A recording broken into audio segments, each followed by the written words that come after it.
Am I live right now? I don't know. My phone's being really stupid.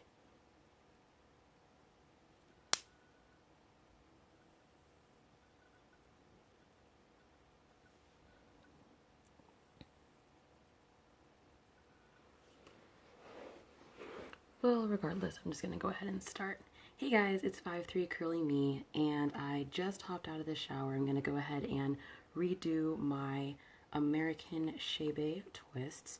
Before I get started though, I just wanted to say that this whole 2018 Chebe challenge was a bust. It was really bad. It didn't go the way I had anticipated. It didn't go anything like I expected it to, but that's okay. Maybe I can start again in 2019. I don't know. But one thing I did notice after I used the Americanized Chebe, and I'm sure you guys saw in my last video that little stain that I had, I used a little bit too much coconut oil. I started getting a little bit happy. I still really like this product. I just know that I need to really scale back on the oil that I'm using. Otherwise, I have to go and then rinse out the excess oil. And I hate rinsing that out because then some of the Chebe goes with it and then I'm sad. So I'm just going to be using a little bit of shea butter, some coconut oil, and this is coconut oil I used last time. That's why you see that it's discolored, is because I kept dipping my hands from the Chebe into it. American Chebe. And then this time I remembered my spray bottle and I still forgot my comb. Give me a sec.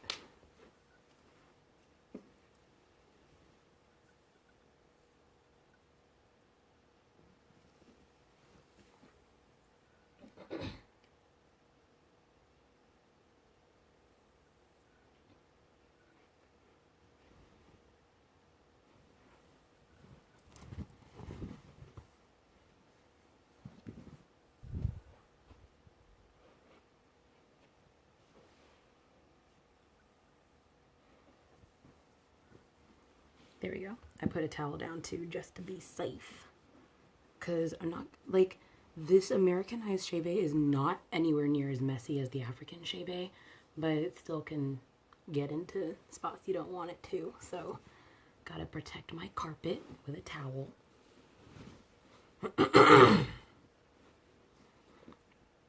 Alright, and then I don't know about y'all, but I love watching some videos while I do my hair. So I have really been getting into BuzzFeed Unsolved. So I think I'm gonna watch a little bit of that.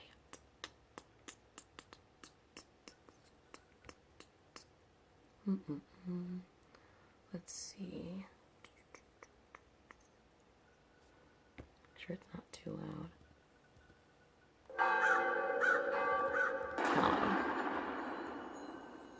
This is a little stuff I'm editing out that you guys don't get to see usually. I'll probably do a few of these and then just let you guys go because you probably don't care. Colonial intrigue. It's pretty much an entire island of people vanishing, poof, without a trace. They poofed. Yeah, I guess you could say it that way. Yeah, we heard about this in grade school. You learned about this in grade school? I went to a very grim grade school. And let me get another hair tie. I forget a lot of things. Y'all don't even understand. Approximately 120 settlers left England and sailed to Roanoke Island, off the coast of what is now North Carolina, arriving sometime in July 1587. The governor of the new 1587 Roanoke settlement was John White, an explorer and artist. There were a few small attacks from local Native Americans within the first month, and the colonists reportedly desperately wanted John White to return to England and retrieve more supplies for them, such as food, tools, and more people. So on August 25th, 1587, just a month after arriving, White sailed back to England to gather supplies, leaving behind 115 colonists, 87 men, 17 women, and 11 children, including his own daughter, Eleanor White Dare, who had just given birth to a daughter, and White's granddaughter, Virginia Dare, the first baby born in North America to English parents. Whoa, that's cool. Yeah, and she's kind of like At least the name Dare is kind of etched into all of our history, like there's Dare County. Yeah, I'm familiar with that. It's such a pain in the ass to have to go back to England all the time. I've done things where I forget something at home when I go to work. I forget my laptop at home sometimes. I gotta drive back. Could you imagine if you went out on a voyage and you realized, fuck, forgot Food. Well, looks like I'll hop back in the boat. See you in 3 years. It took 3 fucking years? Unfortunately, White's timing was poor. England was on the verge of going to war with Spain, which had a particularly strong armada, and he was unable to return to Roanoke for some time. It was not until August of 1590, 3 years later, that White would finally make his way back to the island. To his bewilderment, when White arrived, he found that the entire colony had vanished without a trace. The only clue left behind was the word Croatoan, carved into a fence post, and Crow, carved into a tree.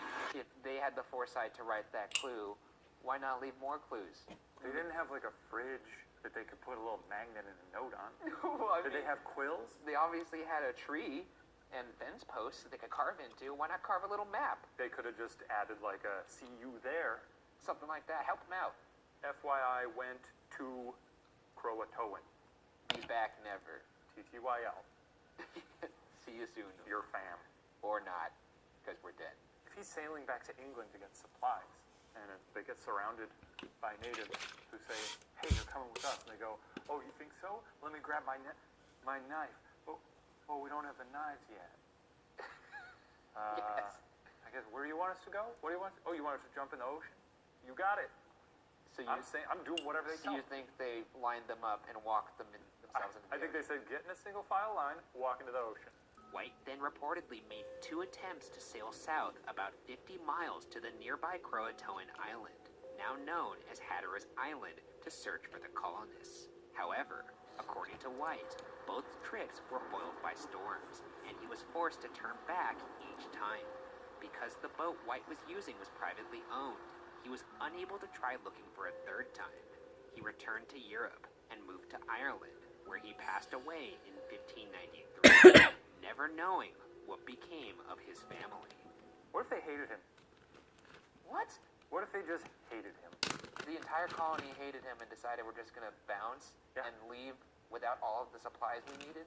I mean, they seemed like they were doing fine. No, because they sent him to go get supplies. That was the purpose. Right, I'm saying that's their thing. Like, yeah, you better leave for 3 Oh, years. you're saying that they faked starvation? Yeah. You think they all were doing a bit? I think they were doing a bit. Good colonial Raz.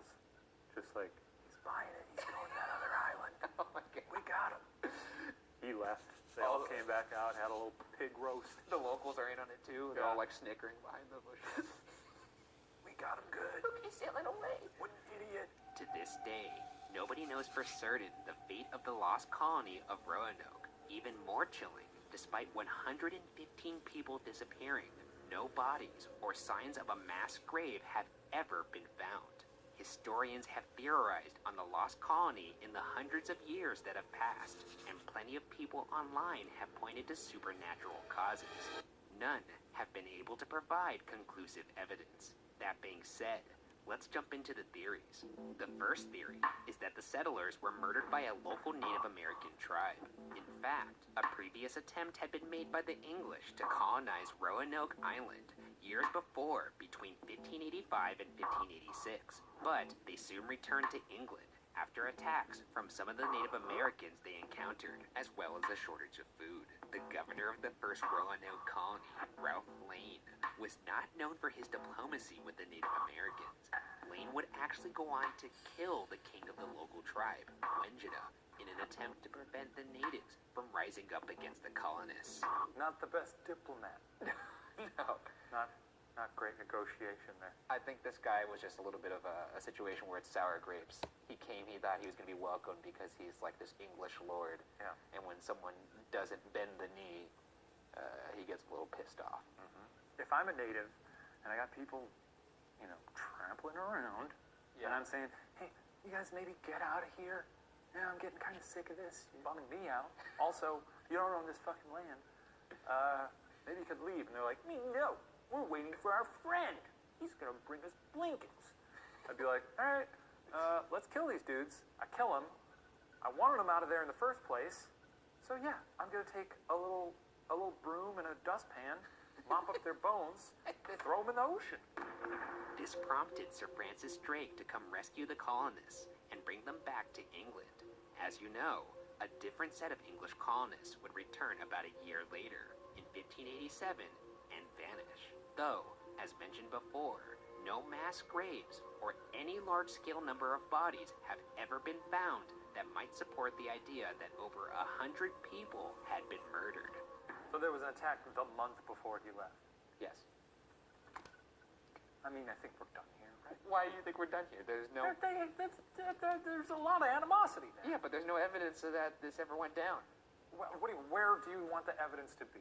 It can be anywhere. You got a big, wide open wilderness there. You can stuff bones anywhere. I'm sure they've excavated it. They've looked for it. They've excavated the whole... It's an island. It's not like it's big. They could have moved him off the island. Sure, but there still was no signs that there was a mass attack. Did they drag the ocean for bones? I guess not. Also, I mean, it's not like there's forensics teams back then. Yeah, I guess they're not like, we've combed the island. I guess no one's out there. The year is 1600. We're out there dusted for prints. We combed it as best as we could. We looked. I got on top of a large hill and did this. Didn't see bones. They vanished. The second theory is that the English settlers joined a nearby friendly Native American tribe and assimilated. One possible Native American ambassador was a man named Manteo, who traveled to England in 1584, but also made a second year-long trip after that between the two Roanoke expeditions. In fact, he sailed back to Roanoke with John White and the new colonists in 1587, spending months together on the journey across the Atlantic. Furthermore, after Manteo was baptized upon his return to Roanoke, John White declared Manteo to be the chief of the Roanoke and Croatoan tribes, whom the English called the Croatan. This guy on the way back to the island is just You will be chief. I say so. I'm a white man. Yeah, well, John says so. Then let's set it up. There's your crown, there's your chair. What a piece of shit. However, Manteo was only from the Croatan tribe, not the Roanoke tribe. He could not control them, and so he ended up going back to Croatoan Island with his people, possibly returning at some point to Roanoke to take the colonists with him to Croatoan Island. In 1888, 54 Croatan Native Americans petitioned Congress for aid, describing themselves as a remnant of White's lost colony.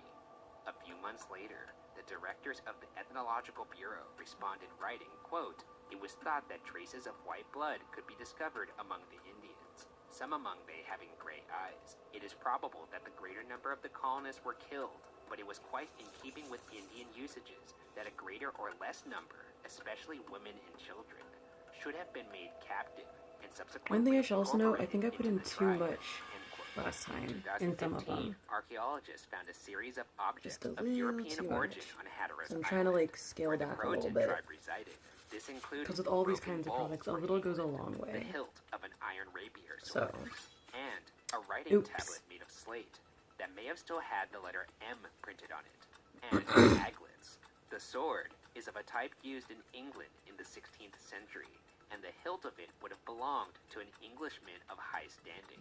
The writing tablet would have been used by educated upper-class Europeans. Aglets are small copper tubes used before the 17th century to secure wool fibers. Therefore, these findings would seem to point to the presence of colonists of roughly the same time period and class as the people of Roanoke. However, most of the European finds on Hatteras Island were among other objects that date back to the 17th century, about 100 years after the disappearance of the Roanoke colony. Last but not least, this theory could explain the carving Croatoan that the settlers left behind, perhaps as a clue to their whereabouts. So John White didn't look for them on this new island. He tried to, but then the storm... He failed. So they could have chilled there for a while, and then eventually were like, well, hey, I heard other people are moving in over, a couple states over. Near Philly. We're going to go check that out. Get Possibly. some cheesesteaks. Which brings us to our third theory, that the lost colonists didn't move to Croatoan, but instead moved inland. If you'll recall, John White, the governor of Roanoke, was also an artist. He was also part of the original failed Roanoke expedition, and between 1585 and 1593, he created a detailed watercolor map titled, quote, La Virginie Parse, end quote, that shows the North Carolina coast and includes both Roanoke and Croatoan Island, which are colored red. The cartography of the map is thought to be extremely accurate, described by museum experts as, quote, the most careful, detailed piece of cartography for any part of North America to be made in the 16th century, end quote. And, when compared to modern satellite imagery of the same area, the only differences in the map are the naturally changing shapes of the coastline. Yeah, this guy wasn't looking at Google Earth. He was like, I don't know how you even do that. I guess How do you do it? I don't know anything about cartography. I'm You not a don't. cartographer. You absolutely Well, neither do not. you. Well, So, yeah. I think if you told me to make a map of Hollywood right now, I would have a hard time doing it. Sometimes, you know, if I'm figuring out how I want to rearrange furniture, I'll make a little map of my room, and then you're like, oh, I didn't even include the closet. I forgot there's a closet here. I can't even map my apartment. Wait, You've never done that? you make maps of your room? I think if we had a map off, I would win. I'd be devastated. At a glance, this seemed like nothing more than a map. But upon closer inspection, this map was revealed to perhaps hide secrets that seemed straight out of the film National Treasure. I was gonna say. I knew you would like a Nick Cage reference. It's one of Nick Cage's best performances. It stinks. The Declaration of Independence. In 2012, a non-profit organization called the First Colony Foundation requested that the British Museum re-examine two small patches on the map. Using patches to cover mistakes or damage was a common technique in 16th century map making, because maps took so much time and work to create that starting over wasn't a viable option. Using X-ray spectroscopy, infrared light, and other imaging techniques, the British Museum was able to determine that the smaller patch was covering a four-pointed star outlined in blue and filled in with red. According to the British Museum's report, quote, while the detailed interpretation of this symbol is beyond the scope of the study and is best left to experts in the field, it seems certain to represent a fort or fortification, end quote. In other words, the star may show the location of a fort inland from Roanoke Island on the western side of Albemarle Sound, where the colonists could have resettled. He covered it up, and they found it by using light. And here, I'll demonstrate this. He actually prepares this for you. This is the map, right? Yeah, I know how light works. Yeah, that's the map. Yeah, you put a light Yeah, underneath. look how dope this is. Just a little map. And I know see the what star. light looks It's like so when you cool. shine it through a piece of paper. But like, I'm just saying, it's freaking You awesome. didn't prepare enough to put a star on there? There's a. Oh, I actually couldn't see it. There you go. Now you can see the star. It's pretty good. That's right? good. Good work. Further adding to the mystery, when examined closely, it was discovered that there are actually light markings of this possible fort on top of the patch as well.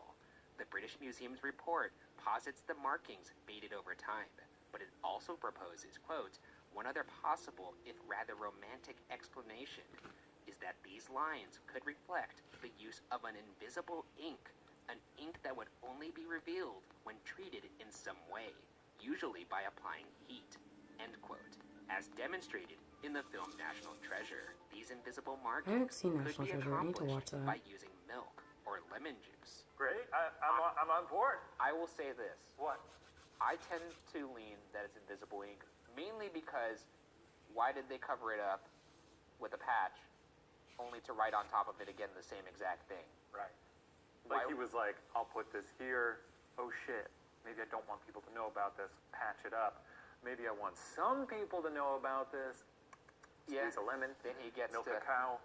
and then he gets to Nick Cajun. Yeah. If this fort was indeed intended to be hidden, why the secrecy? Some speculate White could have wanted to hide the colony's location from the English court, which may have contained spies.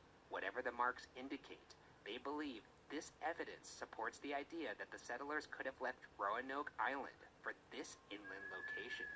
Interestingly, John White himself reportedly made an oblique reference to a location 50 miles inland from Roanoke Island in his account of what happened when he returned.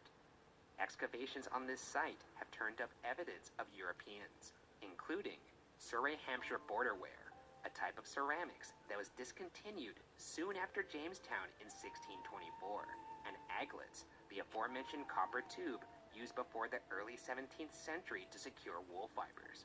This is the best indication of tying the location to Roanoke colonists, though these items cannot, without a doubt, be dated to the same exact time frame. Even if it's eventually confirmed that the colonists moved inland or to Croatoan Island, many possible unanswerable questions remain, such as why did they leave Roanoke Island, and what happened to them afterward? Did you hear that? Since no definitive I had a existence strand of snap. any of the 115 I lost hate when that colonists happens. was documented after August 25th, 1587. These questions have led some to point to supernatural causes. No. What's wrong?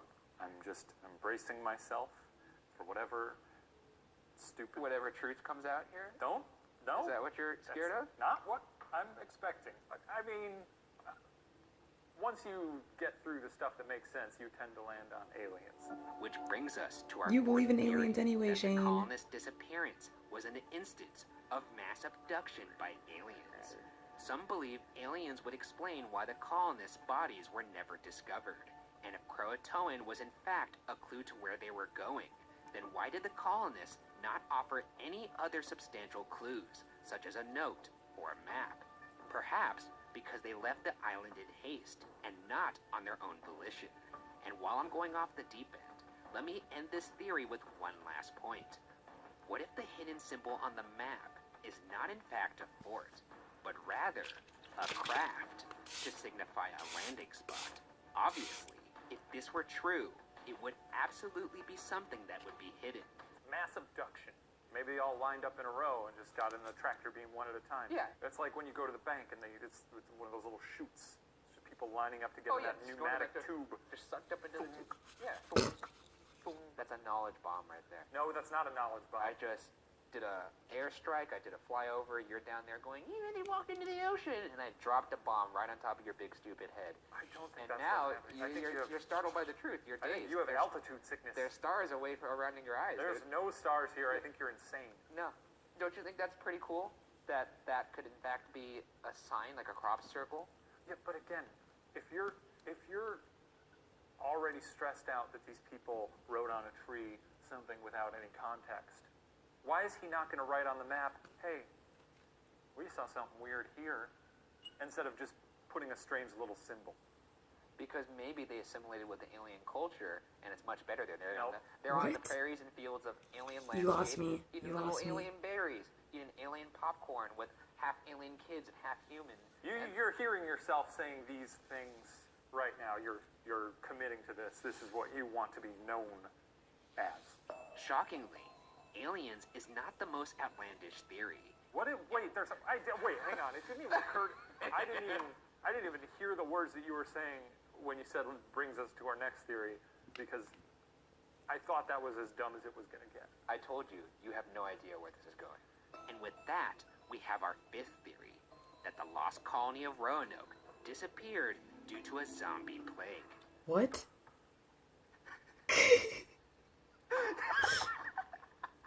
What do you Let me hear me out. I got some stuff here. read it? A researcher named Andre Freeman from the Zombie Research Society believes There's a zombies zombie research would explain society? the swift disappearance. A sudden undead plague sweeping through the unprepared colony would quickly become a horrific, violent beast, leaving not a single man, woman, or child alive. End quote. Roanoke was, after all, an island, so it would conceivably contain the infection to the confines of the shoreline. Before you tune out, Harvard archaeologist Lawrence Steger claims he actually discovered evidence that would suggest mass cannibalism on Roanoke. Granted, Roanoke was experiencing the most extreme drought in the area in 800 years. So some would say this evidence points to the fact that colonists turned to plain old cannibalism rather than the Walking Dead. You think that's maybe more likely? Maybe. What if this is the only case of zombies ever, and because it was in an island, it was contained, so therefore it would never happen again? What if it's not? There's nothing. There was that bath salts thing where someone thought that guy was a zombie. He was alive. Yeah, He had a beating heart. Yeah, they were popping him with bullets, and he was just like taking them. Yeah, because he was on He drugs, he was Ryan. getting peppered. He was like, feed me more bullets. Yeah. Yeah. In the end, the mystery of Roanoke continues to baffle. did they simply relocate, perhaps joining a neighboring tribe? Were they killed due to tensions with the locals? Or does the answer lie beyond our comprehension? The true fate of the legendary lost colony of Roanoke remains unsolved. Oh, that's a good one. Let's do this Haunted Tavern. Where are we going, big guy? Or no, let's do, hold on.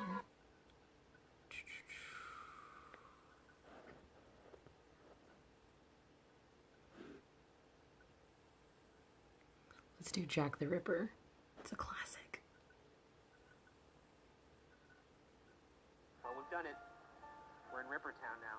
Rip City. This is what the people wanted. We're gonna bag us a Ripper today. They're gonna slap the cuffs on him. It's been, over 100 years. Who better to solve it than the boys? I mean, if we don't, I'm hanging my head in shame, and I'm We never don't, going back to we America. can't go back to No. the States. Well, Oh, here we go. any of you seen a Ripper? This week on BuzzFeed Unsolved, in our season premiere, we investigate Jack the Ripper, perhaps the most infamous serial killer of all time. Hundreds of suspects have been named for this. Fun fact, because I'm a psychology major, I actually was invited at one point to actually go and walk the same streets where Jack the Ripper walked and actually, like, work as a psychologist in the making, obviously, because I was in school. But, like, work as a psychologist to try to, like, figure out the reasoning and who might have done it and stuff. But it was, like, really expensive, so I couldn't go. But I was really excited because Baylor sent me that letter, and I was like, heck yeah, I want to go. But then I couldn't go. So, anyway, watch these people do it. Case, and it has baffled investigators and ripperologists alike for over 100 years. But it's not gonna baffle the boys. Yeah, and we're ripperologists. We're unbafflable. That's not a word. I think it's a word. I've done so much research on this one. I'm very, very pleased with the case I'm about to present. I think I've done it. You think this is your white whale? I didn't solve it, but I did a good job. Oh, you just, okay, Let's well, do it. you got me all excited. The year is 1888. The stage, the shadowy and fog-filled streets of the East End of London. More specifically, the Whitechapel district, an area with a proclivity for violence and crime amongst the backdrop of poverty. But suddenly, a string of murders terrorized the public in a way never seen before. The culprit, a madman with no clear motive, the world's most notorious serial killer, Jack the Ripper. While most believe the Ripper claimed the lives of only 5, now referred to as the canonical 5, others believe the Ripper claimed the lives of up to 11 women.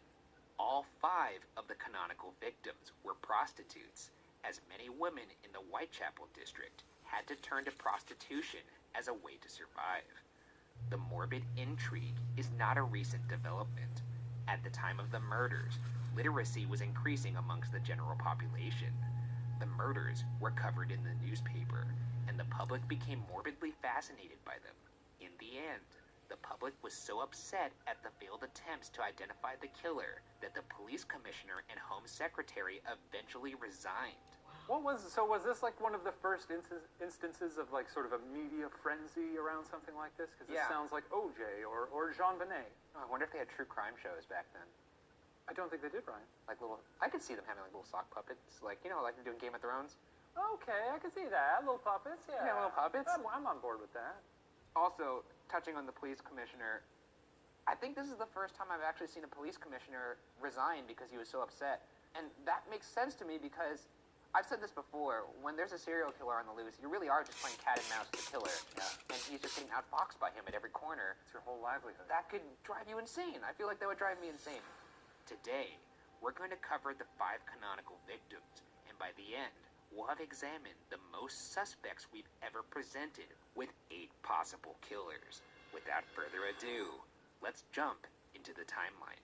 On August 31st, 1888, at 3:40 a.m., the body of Marianne Nichols was found in Bucks Row in Whitechapel. The body was discovered by a man named Charles Cross, who claims he was walking along Bucks Row when he noticed a bundle toward the western end. Another man named Robert Paul approached the body with Cross. Police would eventually arrive on the scene. Marianne Nichols was found on her back, her throat severely slashed, and she was disemboweled. It was determined she had only been dead for about a half hour, meaning the killer was likely nearby when Cross first saw the body. Now, how did they, at this point in time, I don't know what their forensics are like, how do they know what a half hour is? Do they just sort of, like... I mean, he just goes over. Let's see, that's half hour blood right there. Yeah, that's 30 minutes. Have you got a bloodhound? I don't know.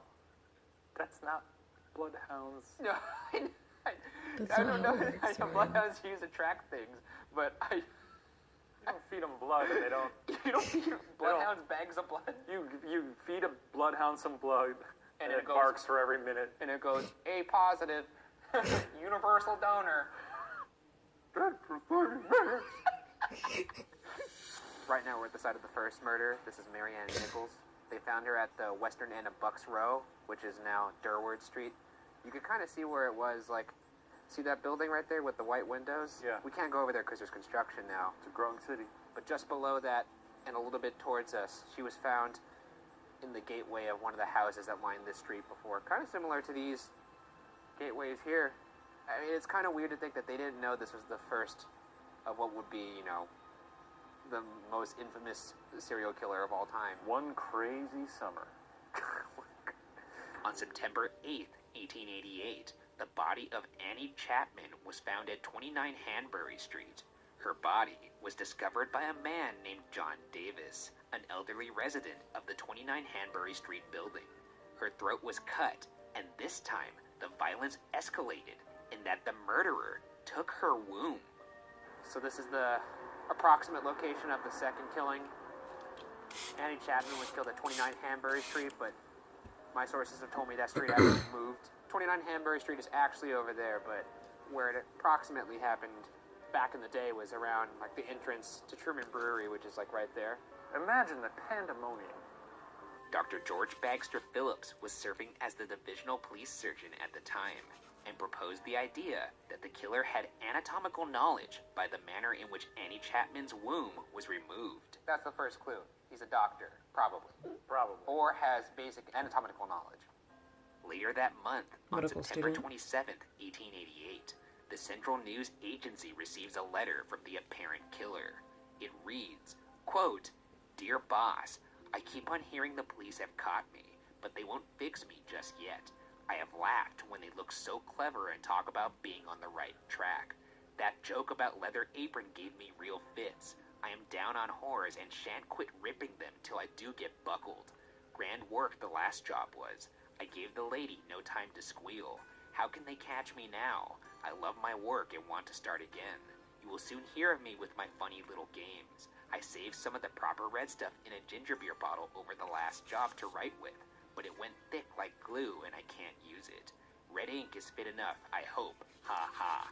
The next job I do, I shall clip the lady's ears off and send to the police officers just for jolly, wouldn't you? Keep this letter back till I do a bit more work, then give it out straight. My knife's so nice and sharp, I want to get to work right away if I get a chance. Good luck. Yours truly, Jack the Ripper. Don't mind giving me the trade name. Wasn't good enough to post this before I got all the red ink off my hands. Curse it, no luck yet. They say I'm a doctor now. Ha ha. End quote. What a piece of work. Yeah, I gotta give it to him, though. Jack the Ripper is a very catchy name. This guy had a knack for naming things. he knows his brand. If this was happening today, or if social media So existed perhaps even during this time, he wasn't, be a or viner he or for she sure. he'd be wasn't a a viner, doctor. he'd Be have like a medical extensive student. hashtags I don't on know. every post. I'm not. Insta I don't know good, these things. Insta food. Hashtag ripped. This letter wasn't released to the public until October 1st, and many believe that it was fabricated by a journalist. But regardless, it made its way to the papers. Once in the eyes of the public, the name stuck, and the killer from that point on went by the now famous moniker, Jack the Ripper. 3 days later, on September 30th at 1 a.m., the body of Elizabeth Stride was found on Berner Street by a man named Louis Deemschutz. Only her throat was cut, which led police to believe that the murder was interrupted when Deemschutz approached. Right now we're walking up on the site of the second murder, Elizabeth Stride. She was found by a man right around here. This is now, I think, a schoolyard. Well, a lot of people actually question whether or not this was the Ripper because her throat was cut rather hastily. None of the other little tricks that he pulled, no disembowelment, none of that stuff. Almost as if like he was walked up on and he had to run. Yeah. Just, better murder this one quickly. I can't do the whole fixins here. It was determined that she was dead for 30 minutes when examined around 1:15 a.m. Shockingly, only 45 minutes after the discovery of Elizabeth Stride, another body was found in Mitre Square, just west of the Stride murder. A woman named Catherine Eddowes was the second victim in the same night. Her body was severely mutilated, including her face. Her uterus was removed as well as her left kidney. So only 45 minutes after the murder of Elizabeth Stride, investigators stumbled upon the body of Catherine Eddowes here. Right here? In this general area, there used to be a flower bed here that was kind of, in a way, served as a memorial for her. But this was just, like I said, 45 minutes after a murder had just happened, about 10 to 15 minutes away, walking distance. But what's weird is that after he killed Catherine Eddowes here, he went back towards the direction of the first murder. This guy knows how to zag. Either that or he just knew the police routes. I think he's just a zagger. So the body is back there. Right now we're walking somewhat near the path that he would have taken away, walking east away from the body. And then we're about to arrive at a site where he dropped one of the only clues he actually left investigators. Ooh. It's here that police would discover one of the few solid clues in the entire case, a piece of Catherine Eddowes' apron found near the scene of the crime. The apron was found by Alfred Long in the doorway of an apartment block near Goulston Street, a nearby street east of the Eddowes murder site. Near this apron, a message was written in chalk that read, quote, "The Jews are the men that will not be blamed for nothing," end quote. A sign of the anti-Semitism that was common in the area. About to say, However, so this guy was the racist? crucial detail of this clue is the fact that it was found east of the Eddowes murder site, in the direction of Elizabeth Stride's murder site, the murder that occurred just 45 minutes prior. This perplexing decision could mean that the killer willingly entered an area that was swarming with cops. Aside from demonstrating the killer's evasive abilities, this could suggest the killer lived in this East London area, as it possibly explains the motive for entering a dangerous situation. Later, a postcard is received by the police department, dated October 1st, and written by someone also claiming to be the Ripper with similar handwriting. Quote, "I was not codding dear old boss when I gave you the tip. You'll hear about Saucy Jackie's work tomorrow. Double event this time. Number 1 squealed a bit, couldn't finish straight off. Had not the time to get ears for police. Thanks for keeping last letter back till I got to work again." Guy was able to describe what happened in detail. Yeah, because they're not running around. No, I mean, there's not like Two people got murdered Well, tonight. got a It's text not message. Twitter. Pass it down. And they're not playing a giant game of telephone with Dixie cups. There isn't Twitter. So it's possible and quite likely that if the timing of this is true, this is Jack the Ripper. On the 13th of October in 1888, the police spent a week searching every house in the East End's worst slums, but found nothing. On October 16th, a man named George Lusk received a letter. Lusk was the head of the Mile End Vigilance Committee, a group comprised of local businessmen to assist the police. The letter was signed, quote, "From hell," end quote, and it was delivered in a box with half a human kidney. The kidney at the time was believed to be Catherine Eddowes' missing kidney. However, it was found to be a prank Oh, those by led a to the medical crime scene. student. Wait, so the From Hell letter was a medical student? That's disappointing. I suppose, yeah. Because I love From Hell. What? Just that as a sign-off. Also, From Hell. This kind of also demonstrates the climate surrounding this. Like, Right. people weren't like, this is the worst thing on earth. There are people They're thinking, like, well, we can have fun with this. wouldn't it be funny? It's like the Ice Bucket Challenge. Let's everybody get involved in this. Nearly a month later, on November 9th, 1888, the body of the fifth and final canonical victim, Mary Kelly, was found in 13 Miller's Court in her bed by her landlord's assistant, who was seeking rent.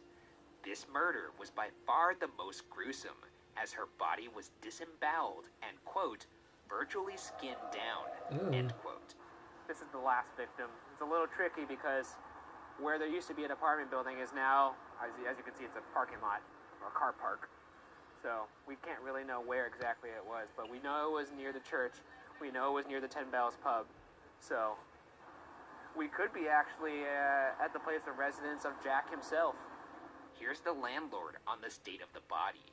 Quote, "The sight that we saw, I could not drive away from my mind. It looked more like the work of a devil than of a man." End quote. And with that, we arrive at the end of the 5 canonical victims. But as stated before, some believe there could be up to 11 victims, with Jack the Ripper's reign of terror.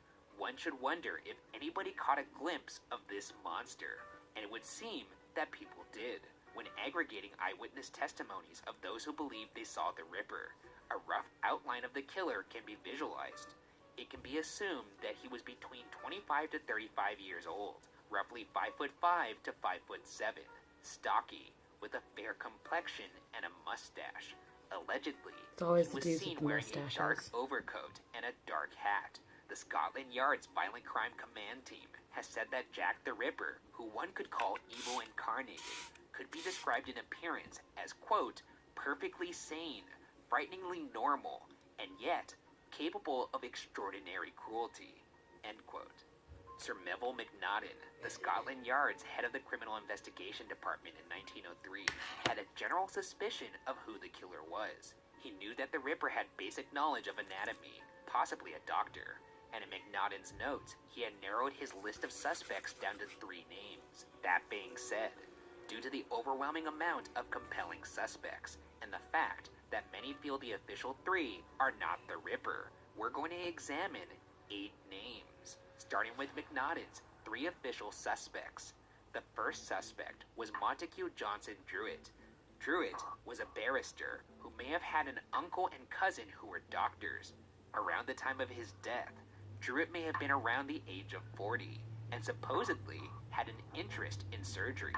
Montague possibly lived with his cousin, who was practicing medicine close to where the Whitechapel murders occurred. It also appears that about a month before the first canonical murder, Montague's mother went insane, and Montague had written in a note that he feared he was also going insane. In his notes, Macnaghten adds, quote, "From private information, I have little doubt but that his own family suspected this man of being the Whitechapel murderer. It was alleged that he was sexually insane," end quote. After the final murder, Montague disappeared, only to be found dead within 4 weeks of the last murder. His body was found floating in the Thames River on December 3rd, 1888. I get the sense this is only the first suspect, but I have a hunch everyone we look at is going to have 10 things that make them sound like they are definitely Jack the Ripper, because London at the time sounds like it was full of insane psychopaths. The second suspect was Michael Ostrog, a Russian doctor and a criminal. Ostrog had been in an asylum previously for homicidal tendencies. Macnaghten notes that Ostrog couldn't provide a strong alibi for his whereabouts during the murders. Ultimately, he was not convicted because there wasn't enough evidence linking him to the crime. How does a homicidal tendency work? You just dabble in murdering someone? Yeah, I don't know if that's tendencies. You either murder someone or you don't. I can't imagine there's a half measure there. He only killed a nanny. Yeah. It was a funny thing when he was 15. The third suspect was Aaron Kosminski, a Polish and Jewish resident of Whitechapel who spent some time in an asylum in 1889 after the last murder. Kosminski would actually reside in asylums until his death in 1919. Kosminski was known for his hatred towards women, particularly prostitutes. According to Macnaghten, his appearance matched descriptions provided by the police of a man in Mitre Square, which, if you'll recall, was the night of the double murder where the Ripper likely zigzagged between the police. Kosminski might be a name familiar to the public due to the fact that recently his name made headlines due to his being featured in a book entitled, quote, "Naming Jack the Ripper," end quote. In this book, Russell Edwards claims that a shawl purchased at an auction contains DNA evidence proving Kosminski is the killer. The shawl was bought under the impression that it reportedly was found at the murder scene on the person of Catherine Eddowes, the 4th Ripper victim. Edwards enlisted the help of molecular biologist Jari Louhelainen of Liverpool John Moores University. Edwards and Louhelainen believe the bloodstained shawl is connected to Catherine Eddowes, based off of comparison from one of Eddowes' descendants. They also claim that semen on the scarf is linked to relatives of Kosminski. With this discovery, many felt that the case was closed, including Edwards. Which is, what it was true, that's the smoking gun, right? You got semen, you got blood. Time to drag his name in the mud. Oh, I like that. You got the semen, got the blood, drag his name on through that mud. There you go. That's not bad. It isn't bad, but let's find out why we can't do that. Quote, I've got the only piece of forensic evidence in the whole history of the case. I've spent 14 years working on it, and we definitely solved the mystery of who Jack the Ripper was. Only non-believers that want to perpetuate the myth will doubt. This is it now. We have unmasked him. End quote. So he's confident. He's very confident. But he's also spent a bunch of money and time on this. I could understand why he's confident. He thought he had it from the beginning. Then he goes to a molecular biologist. That guy analyzes it and goes, yeah, I'd be gloating like a fuckload. Can you imagine that? Like, you just solved one of the greatest mysteries of all time because you got confirmation that you wanted to hear. But, much to the chagrin of Mr. Edwards, that may not be the case. It turns out that the scientist may have made a critical error of nomenclature. Summed up, Dr. Louhelainen identified a mutation in DNA on both the scarf and an Eddowes' relative named Karen Miller. This mutation was believed to be named 314.1C, a mutation only found in 1 in 290,000 people, making it very likely it was a match.